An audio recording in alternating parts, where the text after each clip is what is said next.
One of the southernmost ports on the Mississippi River is in Baton Rouge, Louisiana. Nexus Media and NewsHour Weekend Special Correspondent Josh Landis recently returned from there with this report about how those who navigate the river are dealing with rising waters. When a drop of water from Minnesota or a speck of sand from Ohio finally reach Baton Rouge, they've joined the vast snowmelt and runoff from 31 states and 2 Canadian provinces. The basin is more than 1 million square miles, stretching from Montana to New York State. During an average spring, more than 7 million gallons of water and about 20 tons of sediment pass under this bridge every second, focusing the continental force of the Mississippi and billions of dollars of U.S. trade into a tightening bottleneck.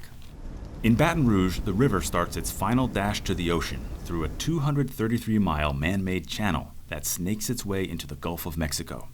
Along the way, the ports of Baton Rouge, New Orleans, and South Louisiana form the greatest trading hub in the Western Hemisphere. Stephen Hathorn is president of the New Orleans Baton Rouge Steamship Pilots Association. I believe the economic effect is around $730 billion per year. 1 out of every 6 jobs in Louisiana is from the Mississippi River. I like to say it's one of our greatest, probably our greatest natural resource. Hathorn has navigated large ships up and down the channel for decades. Our area is one of the most treacherous pilotage areas in the world. Very congested with tens of thousands of barges, hundreds of towboats.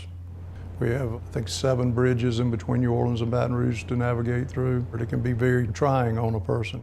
Even in normal conditions, navigating the Mississippi is so challenging that a specially trained local pilot must steer every international freighter safely to port. But the unpredictable high water season is making that job tougher. 2019's flooding was record-setting for both its duration and volume. We're having vessels that won't stay at anchor. We've had twisted anchors, broken chains. 10, 15 years ago, you didn't see that. Captain Jared Ruiz of the East Baton Rouge Sheriff's Office deals with the aftermath of broken chains and twisted anchors. We'll come out here and make sure during a high water event that these tugs are secured and they don't look like they're gonna come off and hit the levee, because if they do, that's what happened during Katrina. Heeding the lessons from that hurricane, Captain Ruiz now keeps a close eye on parked barges and on the city's landmark East Bank. I use this sign to gauge how high the water is. It'll be, I'll say, well, it's covering half of Baton Rouge, or it's covering all of Baton Rouge. Earlier this year, did it cover up? It covered it. It was totally covered this year. The challenges of high water levels in the Mississippi are many. So right here is where these tugs have hit this pylon or bridge structure, but you'll see like the little scrape marks and gouges. You have some tugs that have such, like I said, 3 football fields long. So as wide as this is, it's kind of a tight squeeze. Yeah, when the river's gone. And high water here can join forces with powerful storms in the Gulf. This spring, Hurricane Barry left cities like New Orleans on the brink of disaster. Hurricane season, high water season, when you have those overlap each other, you have trouble. And there was a great fear here that when the hurricane came, it would cause the river to back up and come up, and it was already so high that it would flood New Orleans. 17 feet of high river water left the city with only 3 feet of remaining levee protection. That's a safeguard the height of a garden fence against the storm surge of a hurricane. We were lucky. I think it came up 6 inches or less than a foot, and so we were good. But Katrina, I believe it rose like 10 feet.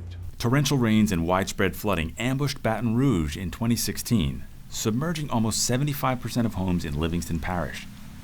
The catastrophic damage reshaped the way many citizens thought about the threat of floodwaters, including Mayor of the city, Sharon Weston Broome, who is also president of East Baton Rouge Parish. If it never happens to you, you often think, I'll be okay, I don't need to do anything. You would go in one area one day and it would no water, and then within hours, it would be up on rooftops. You would have river current going through it. I've never seen anything like that.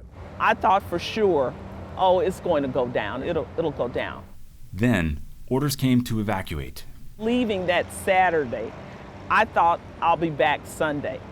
I didn't get back into my house until 1.5 years after that. That impact was very profound. What we now understand We have to think about water in everything that we do, everything that we develop, everything that we build. Water has to be in the fabric of our planning, and so that's what we're doing. In a deep red state where talk of climate change can still polarize, Broome addresses the issue head on. I have learned not to debate climate change with people. I have just pointed the facts to them. The water is warmer in the Gulf, and that is having, scientists are telling us that is having an effect on a lot of the showers and downpours that we're experiencing. I'm not going to debate it, I'm just going to address it. According to NASA, Earth's average surface temperature has increased more than 1.5 degrees Fahrenheit, mainly as a result of burning fossil fuels. Warmer air holds more moisture, leading to more extreme rain and snow. Warmer waters provide more fuel for hurricanes, which scientists say are getting more powerful. All of this adds up to regions like the Mississippi Delta being trapped by fuller rivers and rising seas. Stephen Hathorn, who knows this part of the river better than almost anyone, has noticed the change.